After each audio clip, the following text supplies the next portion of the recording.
Si el crecimiento informal se concentra en las localidades de la periferia, en las laderas de los cerros, en los bordes de los ríos, de las quebradas, en los humedales, si la invasión violenta en Bogotá no es la característica de esa ocupación informal del suelo, si las autoridades y las personas saben de los riesgos, ¿por qué no se logra poner freno al crecimiento de este sector?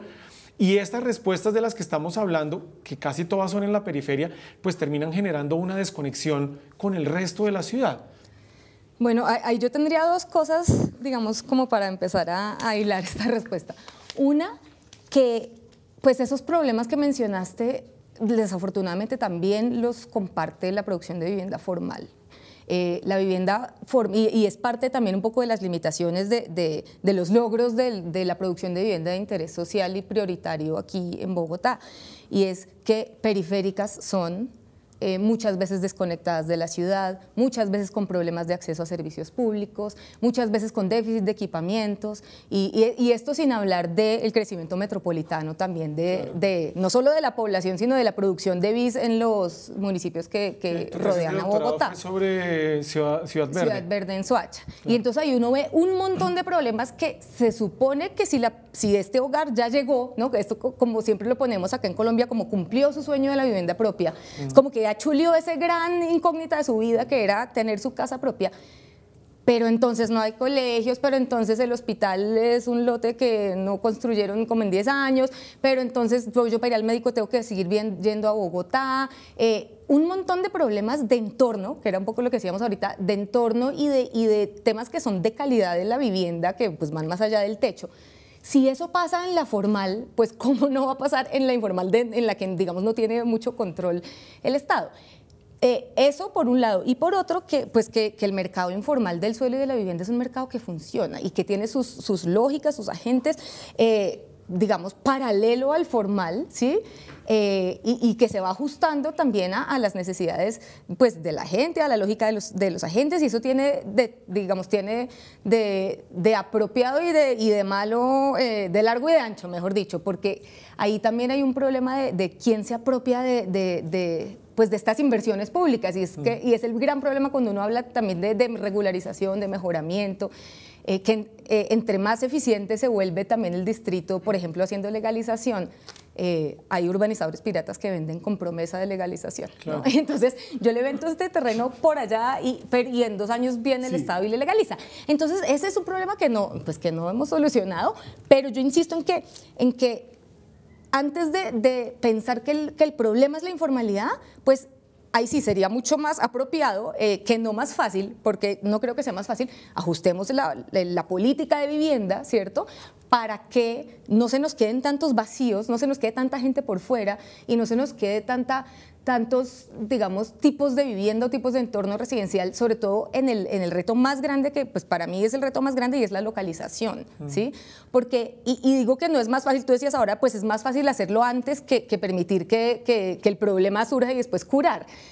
Pero realmente, pues como uno ve que opera el mercado formal de la vivienda, específicamente el de vivienda de interés social, pues realmente sí es la alternativa más fácil. Buscan un lote que sea, digamos, de un tamaño adecuado para hacer un proyecto gigante, ¿cierto?, para aprovechar economías de escala, poder hacer proyectos.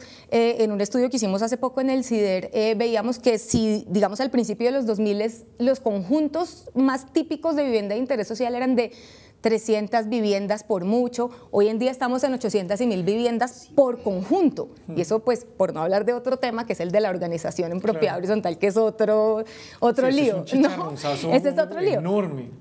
Pero el punto es que la lógica de la producción del mercado formal de la vivienda pues sí busca esas soluciones como más costo eficientes, lote lejos, fácil de desarrollar, donde yo puedo pues digamos un poco aplicar la misma plantilla de diseño y los mismos conjuntos que además no solo en Bogotá sino los encuentra uno en Barranquilla, en Ibagué, el mismo conjunto igualito, pero en distintas regiones, ¿no? Claro. Entonces, pues, de pronto eso es lo que ha pasado, es que hemos buscado como la manera más fácil, ¿sí? Okay. Y proveer vivienda adecuada, digamos, un poco respondiendo a la pregunta de evitar digamos, estos mercados informales que además, pues, sí ponen a la gente en unas situaciones económicas, pues, muy difíciles, pues pasaría por producir vivienda de una manera muy distinta, que no es tan fácil. Y es un poco en temas de buscar lotes bien localizados, que a veces son pequeños, que a veces son difíciles de gestionar, incluir a la gente, por ejemplo, y temas de co-construcción, claro, que también es otro, digamos, es mucho más complejo hacerlo bien.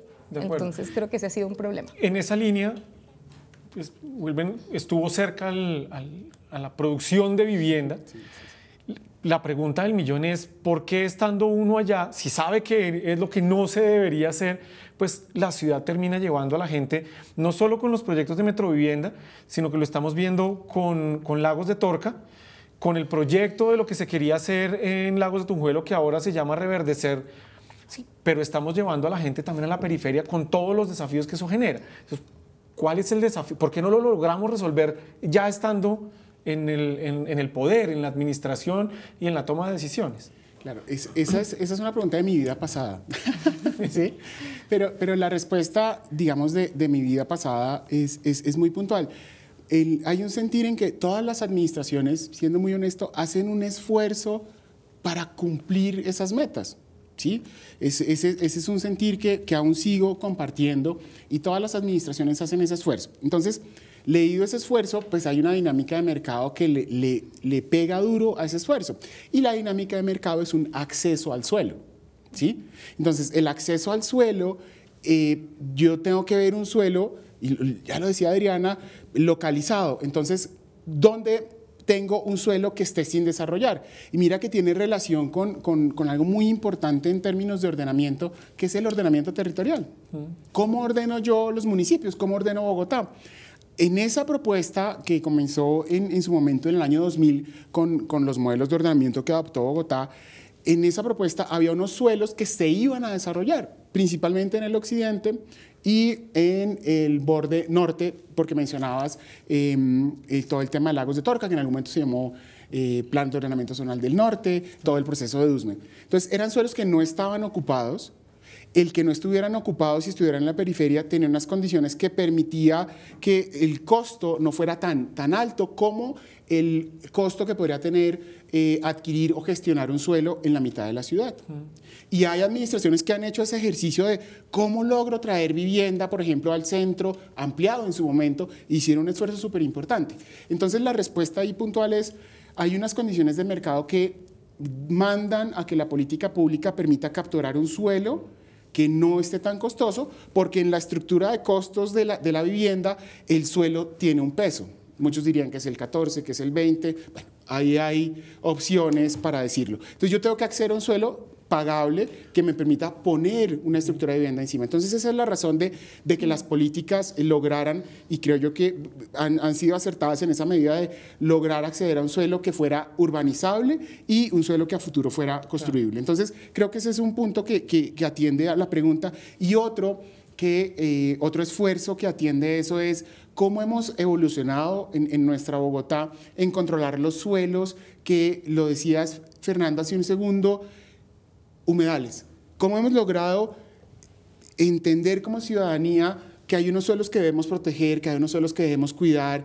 Esos suelos, por ejemplo, de los humedales. Entonces, antes había una ocupación, es como, eso no es de nadie, se ve verde, llegaba de pronto quien hace la ocupación. O lo que nos pasaba en los cerros. Miraban, no hay nadie, yo creo que me instalo acá. Hoy hemos logrado construir una estructura ecológica en nuestro distrito, en la capital, protegerla, ¿sí? Y también identificamos algo, y de pronto no hemos hecho referencia, y es clave, los suelos de riesgo, que son los suelos de ladera. Gran parte de algunas localidades, de pronto las menciono, pero no de manera odiosa, Rafael Uribe tiene unas condiciones, digamos, de riesgo, algunas partes del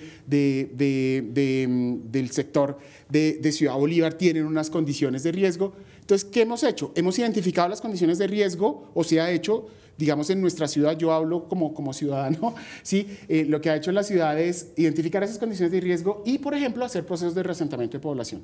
Hoy en mi vida privada de abogado, en firma, pues en Brigada Urrutia, pues claro, tenemos una aproximación desde lo legal, pero claramente por eso hacía referencia a Fer, y gracias por esa pregunta. Siento que los esfuerzos los hacen todas las administraciones, y lo que hemos evolucionado es cómo controlamos el suelo que se ocupa de manera informal.